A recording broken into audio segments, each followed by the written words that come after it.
Welcome to the Garden Angelus, where we talk about flowers, veggies, and all the best dirt. I'm Carol Michael from Indianapolis, Indiana, where I have a suburban garden measured in square feet. And I'm Dee Nash from Guthrie, Oklahoma, where I garden on several acres out in the country. We call ourselves Garden Angelus because we are evangelists for gardening. We love gardening and we want others to love it too.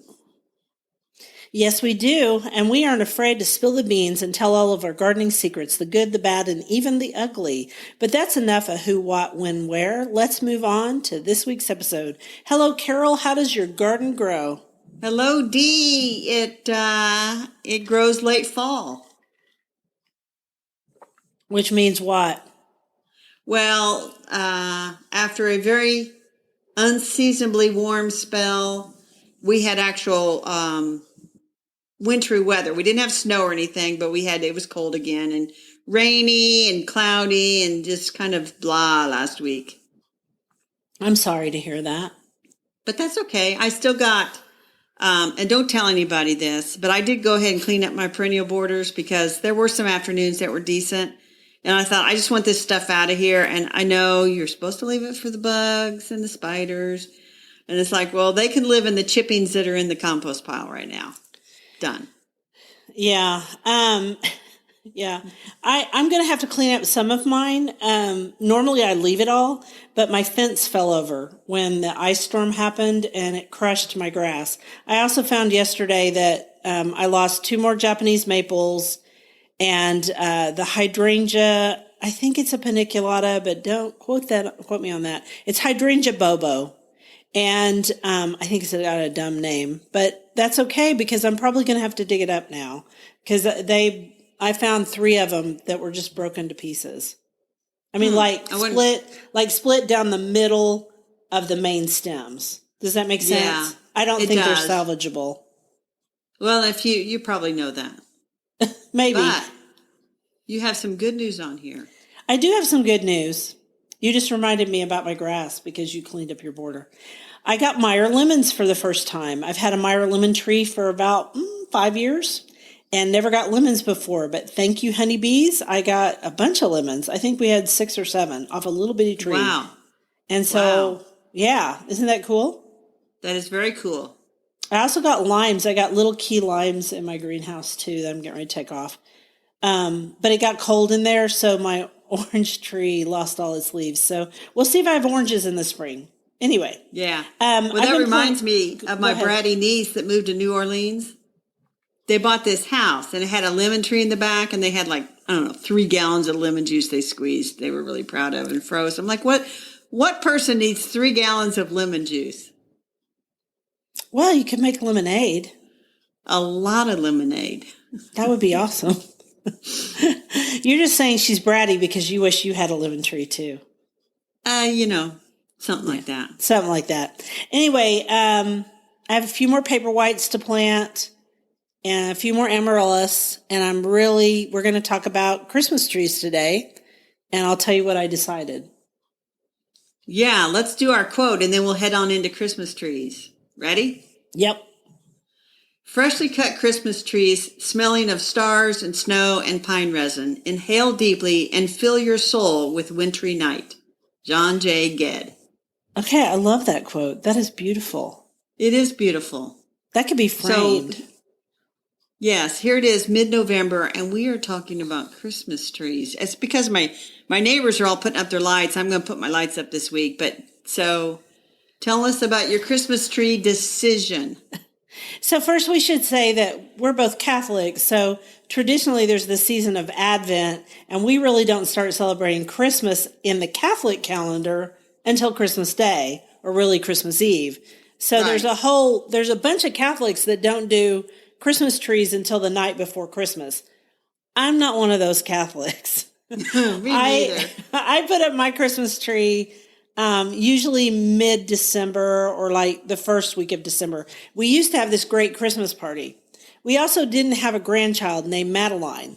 And Madeline, who we call Maddie, is now completely mobile. And my Christmas tree, as you know from years past, has tinsel and shiny brights, which are very breakable. So I've had to rethink my Christmas tree options. Right, because you didn't like my option to put like a little cage around your tree. You didn't like that option at all. No, the whole point of my Christmas tree is to sit and gaze upon it and wonder, and I can't do that with a baby gate. I just can't. So I talked about buying a live Christmas tree that I could plant outside, and you reminded me that doesn't work so well. No, it doesn't, because if you're going to get a balled and burlap Christmas tree that's, or in a container grown Big Christmas pot, tree, yeah. you really only want it inside for a couple of days at most. Because what And you happens to it, Carol? Well, it just starts to dry out. And drop its needles. Yeah, dries out, drops its needles. And you really have to have the hole dug. You would dig the hole now and then take that thing in on Christmas Eve, take it out the day after Christmas and plant it right away. And then still, I think it's sort of iffy if it's going to make it. So that's a lot of trouble, and I don't want to do that. And that root ball is heavy too. Oh my gosh, they are really heavy. The bigger the tree, the heavier the tree. I did see some really cute ones at a local nursery that were already in pots that were, doable. But again, they were blue spruce. No, I didn't even see any Carolina cypress, which do well here. I said Carolina cypress. Carolina is the name of one of them. Arizona cypress. I think what I'm going to do. Okay, so I thought about all that. I could have bought those. They were about $180, which, is not that bad for a tree, but not that great either. But the thought of just bringing it in for a couple of hours and then hauling it back outside and digging a hole and putting it. No, I ain't doing all that. No, nobody's doing all that. I saw cut trees for sale. These were spruces in front of the grocery store, and they were only like 3 foot tall. And I'm like, this is way too early to get a cut tree and take it inside. That thing, the last time I had a live tree, I had to add water every morning and every night because it just sucks it up in the dry house. It does, because you've got the heat on, and they're also a fire hazard. I'm not saying that people shouldn't have live trees. I have a lot of friends who go out to a tree farm and cut trees, and that's fine too. But I'm allergic to them anyway, so I don't know what I was thinking. I have to use an artificial tree because I'm allergic to real trees. So are you going to put up your artificial tree and just not put the shiny brights on it? No, I bought a flocked artificial tree this morning. So I'm sorry, Dee. So I need to back up and understand this. So the whole thing started, you were going to have a balled burlap tree, and then I reminded you that those are iffy and expensive. They are. And then you realized that you couldn't get a cut tree because you're allergic to those. Right. My mother reminded me. There was a year she had to take all my ornaments off my tree for me. It's a long story. And then you said, so you're back to an artificial tree, which you own an artificial tree, but then you decided because you couldn't put your shiny brights on, you had to get a different artificial tree. Have I got the whole thing sorted out? I got a flocked artificial tree. So my tree is frosted, actually. They call it frosted. And it looks like it's been snowed on. And all I'm going to put on it are red bows and cardinals. That'll be pretty and light. Won't that be pretty? And also, it's not breakable. And see, if you put tinsel on a tree, it stays on your tree forever. So if you decided to tinsel a tree, you got to tinsel it forever. So it would have looked funny this year. And so I just went online and I ordered the tree I always wanted. And it's going to have white lights. And I ordered the cardinals off of, the online store where everybody orders. And I ordered red bows. And it's going to be really pretty. And it'll be simple to put up in the year of COVID. It usually takes me 2 days to decorate my tree. It won't take me a couple of hours this time. Simple is better. Now, I'm putting up my outdoor lights later this week because it's going to be back in the 60s. I got to catch up with the neighbors. We are too. And okay, I haven't decided about a tree. Sometimes I do a little ceramic tree like my grandma had. Yeah, those are really back in style. And it's funny because my husband hates them, but I think they're super cute. My mom made one. She had one and my grandmother had one. Yeah, because they did ceramics. So everything you guys wanted to know about Christmas trees, live and fake, you can find out from the Illinois extension, right? Yes, I pulled up this thing. And so did you know that there are 350 million Christmas trees growing on U.S. farms? I did not know that, but it doesn't surprise me. And so people shouldn't feel guilty about getting a cut Christmas tree if they want one. Just don't do it. Just only have it for a week. That way it doesn't dry out and drop needles everywhere and also become a fire hazard. And there are 15,000 Christmas tree farms in the United States. 15,000. I did not know that, but there's one that's just off of Sorghum Mill Road, which is about 2 miles from me. So. That is nice. And then if you get a live tree, you should not put it in the trash after Christmas. You should recycle it. And Which we have here in Indianapolis. Yeah. Yeah. Go ahead. You take it to the park, and there's a big pile, and then they take them and crunch them up. Yeah. This year in Oklahoma, there are so many limbs. I can't tell you how many limbs there are in that park in Edmond, and there's one in Oklahoma City too. And I suspect there'll be one outside of Guthrie also, because we just have so many limbs from the ice storm. And then you add on all those Christmas trees too. Wow. There you go. Yeah, that's a lot. And here's something interesting for you. In 1971, the government concluded that Christmas tree tinsel made of lead was a health risk. Right. And they convinced the manufacturers to voluntarily stop producing lead tinsel. It's now made of plastic. So if somebody has a really old package of tinsel from before 1971, it's probably made out of lead. So be careful with that stuff. So don't eat it, because that's how you get sick from lead. That's what we probably had as kids was lead tinsel. I think we're okay. I'm lucky to be alive. Okay. So there's our advice on getting Christmas trees. Sort of. You want to hear a quote? I do want to hear a quote. An onion can make people cry, but there's never been a vegetable that can make people laugh. Will Rogers. You know where Will Rogers grew up, don't you?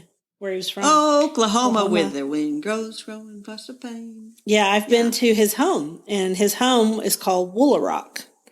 And it's up by, I think it's up by Bartlesville. Anyway, I've been there. It's pretty neat. It's a log house, and it has some concrete logs on one end of it. But I digress.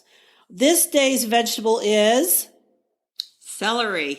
And actually, it's why we don't grow celery. We do not grow celery. Oh, my God. You can't make us. You know, every once in a while, you get like seeds for like pink celery to grow.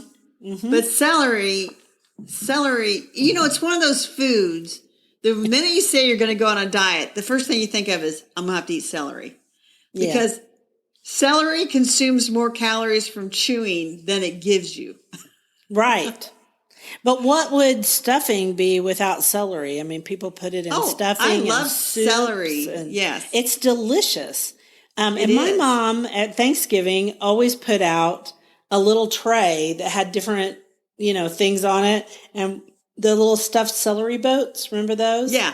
With the pimento cheese and... Yeah, or cream cheese or peanut butter. What was that about? That was just a way to deliver cream cheese, pimento cheese. Other than just dipping a spoon in the bowl and eating it, you could put it on celery. And look, it's a diet food.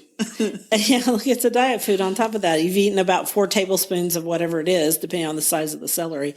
Also, with little kids, you can put peanut butter on it and then put raisins on top and call it ants on a log. It's a way to try to get kids to eat celery. But celery is delicious, but Carol and I will not grow it. One time, did you know they gave us plants? I was at the Northwest Flower and Garden Show. It was before I wrote my book, so it would have been 2013, and I was speaking there on container gardens. And I got invited to a really fun party with some other writers and some editors. Yeah. And one of the big things is a company had a red celery, and they gave us red celery plants that they wanted me to haul all the way back to Oklahoma. And I gave mine, I think I gave mine to Amy Stewart, actually. Isn't it called peppermint stick or something? I don't remember now. It's been too long. And anyway, celery takes forever to get to maturity. It takes 110 to 115 days, according to Burpee's website. And it doesn't like the heat. So you got to find 110 to 115 days where you don't have a lot of heat. Which is not Oklahoma in the summer. It's not Indiana in the summer. No. I don't know where they grow it. Do they grow it in California and they grow in Oregon? Is that where they grow it? California, Florida. I think Florida in the winter. California in the milder climates. And then, believe it or not, I was looking at a site and then I lost the site and I couldn't go back and verify. but said the third state was Michigan. Huh. They must grow it in the summer. Yeah, which would be fur enough. If you go fur enough north in Michigan, it gets fur enough north. I think it would be cooler in the summertime, and they might be able to grow celery. But we're not growing it. No, it's too, and it's also it's just not easy. So I'm not growing it. And you buy organic celery. I buy organic at the store. Now you can grow celery root, sometimes called celeriac. Yeah, which is different, and I've never grown it either. It also takes forever and a day to mature. Right. And it's the root. And I've known people that have grown that, but again, it's like, no. You could grow celery root and then store it. And then if you wanted it for stews and soups and things, then you use that root. Or you could go to the grocery store and buy some if you want it bad. Well, there is that. That's why God made grocery stores. Exactly. But in the time of COVID, I still find plenty of celery. Yeah, I have no trouble finding celery in it. The other thing is you take the base, you get a big stalk of celery and you cut the base. Yeah, the roots. They put that basal plate in water and then try to grow more celery from it. Have you tried that, Dee? I haven't, but our friend Katie Elzer Peters did that whole book on growing plants from stuff you buy, and from kitchen scraps. Kitchen scraps, right. Basically. And yes, you can do it. It's like when you want to grow an avocado tree from an avocado pit, but I'm not gonna. No, I have never done it, and I might do it with Maddie for fun. Yeah, I don't think you should expect to get a whole nother big thing of celery. No, you probably won't. No waste kitchen gardening. I'm looking at it on my shelf over here. We are also lucky that Carol is so organized and also records from her library. I record in my dining room. So onions make you cry, and we just laugh at the idea of trying to grow celery. I do have a tip about how you can keep onions from making you cry really quickly. How's that, Dee? Okay, so when you cut them underwater. No. If you cut them in half and then you take the skin back and you just never cut off the root end, and then you go ahead and chop from the top and you don't cut off the root end, they don't make you cry. And I learned that from a chef on TV. And I don't remember which one, but it absolutely works. So that's our big tip of the day. Don't cut off the root end. I am going to absolutely try that tip. It really does help. Cut an onion. It does. Wow. And by the way, it's okay to take off the first layer after the papery layer on an onion. One time I watched my best friend peel an onion for 10 minutes because she was just trying to get the paper off. And finally I said, onions are cheap. Just peel the next piece back. I always do that. I always peel that next piece back. Because it's so much easier. It takes like 2 seconds. And then you can just get the onion done and chop it. But she was being because our mothers were like, don't waste anything. And I'm like, oh my goodness, just waste that one layer of the onion. It's no big deal. Isn't there a scene there's a movie about Julia Child or whatever. Isn't there a scene where she's like practicing mincing onions and then ends up with a big pile of onions? Yes, that's in Julie and Julia. Yeah, that was pretty cute. That was really cute. And she was trying not to bawl because she was doing it. Wasn't that when she learned how to cook in France? I think it was. I think it was too. All right. Ready for the next quote? Yes. Plants are memories. Plants can make us feel proud. Plants tell stories by Greg Lodes. Yes. And so we're discussing on the bookshelf this week, The Modern Cottage Garden, a fresh approach to a classic style. And I read by Greg Lodes. You forgot to say that's why I'm sorry, it's by Greg Lodes. I thought I was going to actually launch into the next paragraph, but I coughed, so it didn't happen. Anyway, Greg Lodes is the former editor of the English Garden magazine. He is now the editor of the Alpine Garden. And it's interesting because in this book, I didn't find the About Author page in there anywhere, which is unusual. Maybe they just assumed everybody knew who Greg was. I did not, even though I used to take the English Garden. But anyway, the point is I read the book, and the book is good. It is very interesting because it mixes two different styles of gardening to create the modern cottage garden. And so the first style is the English cottage garden style, which Right. he gives you a little history on. The English cottage garden style, most of us who sort of practice it was because, people had cottages and they lived on big estates and they had to grow everything in them. So they had mixed everything together. Okay. And then that style was further refined by various people, including William Robinson and, now Gertrude Jekyll. And that was done in Gertrude. I did say Gert. Yeah. I was going to say Gertrude Jekyll, and also, what's her name? The other one. Yes. I don't remember, but I don't know who you're talking. Christopher Lloyd. Was he's later. He's later. Yeah. So Gertrude and William Robinson, I guess they were Victorians or late Victorians, I would say, 1920s. And then, yes, after that, Christopher Lloyd's mother would have been part of that time period. Anyway, we're digressing. The point is you mix that style with the new perennial movement. Right. And I just wanted to show you in the book, if you go to the very end, there is a biography of him. Is there? Because I didn't. Okay, I must not have looked on the very last. It's at the very, very Okay, end. it's the very last page, and so I missed it. And let's also say that Neil Hepworth did the photography, and it's beautiful. Okay, so beautiful. He mixed it with the new perennial movement, and so that's what he calls the modern cottage garden. And he explains why both types of gardening, for those who don't know about the new perennial movement, that's a definition of term for what Pete Udolph does, and some other people too.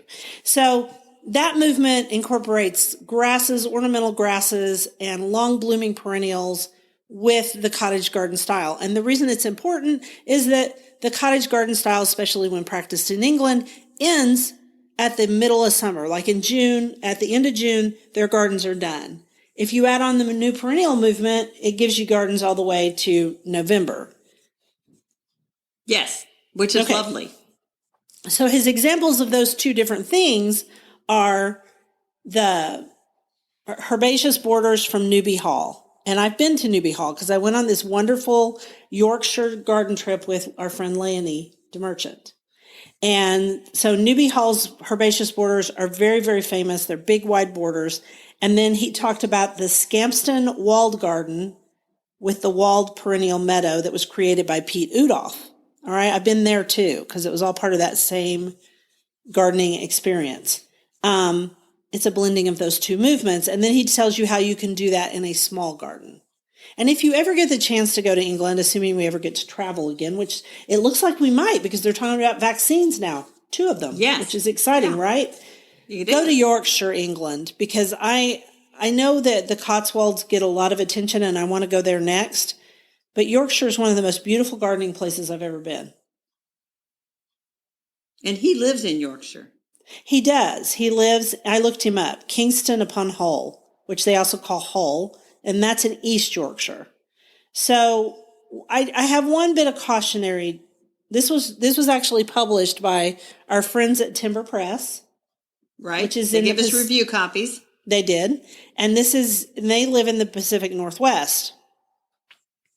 You and I don't. No, we live in the Midwest. And much of the United States is not in the Pacific Northwest. And so the other thing I want people to keep in mind is because the Pacific Northwest has a maritime climate, parts of it do. And so the maritime climate is moderated by the ocean. Guess what else has a maritime climate? Guess where else? England, Yorkshire does. And so when he talks about blooming times of plants, those are not at all like they bloom in the middle of the United States or even the eastern part of the United States or the southern part of the United States, only maybe the Pacific Northwest. The other thing I want to say is I didn't know this until I traveled to England. Their summers are super long. I mean, they're summer days. So they have more daylight than we do in the United States. And that's something to keep in mind. Right, they're further north, so in the summer, they have tons of daylight, and in the winter, it's really dark. Yes. Okay, so keep that in mind. When they talk about growth of plants, I've never seen plants grow like they do in England. Right, and I've noticed that too, even going to Seattle to see gardens, plants that they grow differently up there. They do grow differently up there, and they have wonderful gardens, and I sometimes wish I lived there, or even in Tulsa, Oklahoma, where they have more rain, but I digress. Anyway, just keep those things in mind. However, I think the book is great. What did you think? It is I like the book. I thought it was really nice and a lot of good examples. I like the way they've kind of divided it into 3 sections. So he talks about the whole garden movement in this first section. I'm turning to the book. Yes. And then how to create it, and then a year in the garden. So he goes through each of the seasons, what you would do. And then he's got essential plants A to Z, which I think most of them would work for you or for I. didn't see Yes, any that I almost thought, all of them. Yeah.